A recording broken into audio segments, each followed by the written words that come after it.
The Haunted Jail Experience, December 2015. Old Idaho Penitentiary, Boise, Idaho.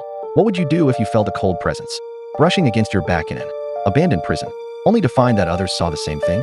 In December of 2015, I decided to take a tour of the old Idaho Penitentiary in Boise with a group of friends.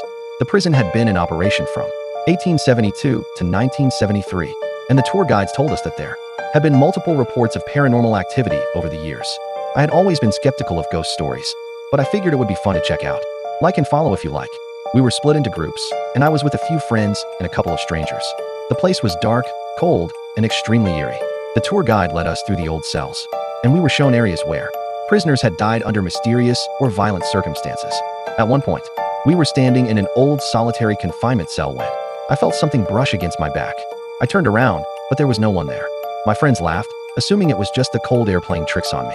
But then, just a few minutes later, one of the strangers in our group screamed. Everyone turned to look at her, and she was pale, visibly shaken. "I saw someone standing right behind you," she said, pointing directly at me. A shadow of a man. I didn't think much of it at the time, but later, when we reached the old death row area, something felt off. I started feeling lightheaded and dizzy. As we walked through the old corridors, I swear I saw a figure in the corner of my eye, just standing there in the dark. When I turned, there was nothing. After the tour ended, we were all talking about our experiences. Several other people on the tour had similar stories. They had felt watched, heard footsteps when no one was near them, or even saw shadowy figures.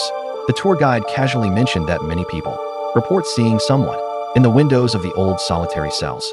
Even though the building had been abandoned for decades, I didn't believe in ghosts before that night.